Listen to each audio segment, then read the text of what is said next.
మాజీ ముఖ్యమంత్రి జగన్మోహన్ రెడ్డి జన్మదినం సందర్భంగా ఆత్మకూరు పార్టీ కార్యాలయంలో కేక్ కట్ చేసి శుభాకాంక్షలు తెలియజేశారు.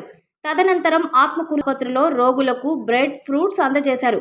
ఈ కార్యక్రమంలో వైఎస్ఆర్సీపీ జిల్లా ఉపాధ్యక్షులు డాక్టర్ ఆదిశేషయ్య, వైఎస్ఆర్సీపీ ఆత్మకూరు అధ్యక్షులు నాగులపాటి ప్రతాప్ రెడ్డి, వైఎస్ఆర్సీపీ లీగల్ అడ్వైజర్ నందా ఓబ్లేష్, నాయకులు మరియు కార్యకర్తలు పాల్గొన్నారు. 2014 నుంచి 2019 దాకా 5 సంవత్సరాల ప్రభుత్వం ఉంటే అమరావతి కోసం ఏం చేసింది? కావాలి 2014 నుంచి 2024 దాకా అమరావతికి సెంట్రల్ గవర్నమెంట్కి క్యాపిటల్ కావాలా, దాన్ని మీరు ఓకే చేయండి, వెనక్కి తిప్పాము.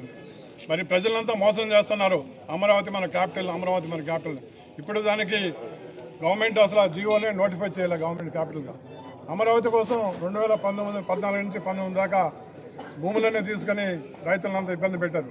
వాళ్ళకి ఇప్పుడు కూడా వాళ్ళ పట్టాలు ఎక్కడ ఉన్నాయి, వాళ్ళ భూములు ఉన్నాయో తెలిసినా. అది కాకుండా ఇప్పుడు మరి ఒక 34,000 ఎకరాలు మనకు అమరావతి కోసం కావాలంటున్నారు. అదేవిధంగా ఈరోజు అందరు చూస్తున్నా, మీరు రైల్వే స్టేషన్ అమరావతిలో కట్టాలంటే 1,500 ఎకరాలు కావాలి. అంతర్జాతీయ విమానాశ్రయాన్ని మళ్ళీ అమరావతికి తీసుకొస్తున్నాయి. గన్నవరంలోనే విమానాశ్రయం ఉంది, మళ్ళీ అంతర్జాతీయ స్థాయిలో విమానాశ్రయం.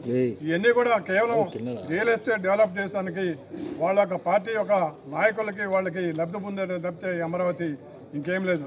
అమరావతిలో ఇన్ఫ్రాస్ట్రక్చర్ కానీ అలా అమరావతి క్యాపిటల్కి అనుకూలంగా కానీ లేదని నిపుణులే చెప్పారు. కానీ కేవలం ప్రజలను మభ్యపెట్టే విధానికి కూటమి ప్రభుత్వం చేస్తుంది. పేద ప్రజల్ని అందరినీ అణగారే విధంగా, అణగదొక్కే విధంగా చేస్తూ ఉంది. కేవలం ధనవంతులకే పార్టీయే కానీ పేద ప్రజలకు కాదు. ఈ విషయాన్ని అందరూ గుర్తుపెట్టుకోవాలా. రాబోయే రోజుల్లో జగన్మోహన్ రెడ్డి యొక్క పరిపాలన రామరాజ్యంగా ఉంది, ఇప్పుడు రాక్షస రాజ్యంగా ఉంది. కాబట్టి మీరందరూ కూడా గుర్తుపెట్టుకుని రాబోయే రోజుల్లో వైసీపీకి అండగా ఉండాలని, వైసీపీ పార్టీకి అందరూ కూడా అండగా ఉండాలని మన మిగతా నాయకులు మేకపడి విక్రమాన్ని అత్యధిక మెజార్టీ గెలిపించి రాబోయే 29లో జగన్మోహన్ రెడ్డి సీఎం చేసుకుని ఆ మంత్రివర్గంలో మన విక్రమన్న మంత్రిగా చూడాలని మనందరిగా కోరిక. అందరుగా ఆ విధంగా అందరూ ప్రయత్నం చేసి పార్టీని బలోపేతం చేయని, పార్టీకి అండగా ఉండాలని కోరుకుంటూ అవకాశం ఇచ్చిన ధన్యవాదాలు తెలుపుతూ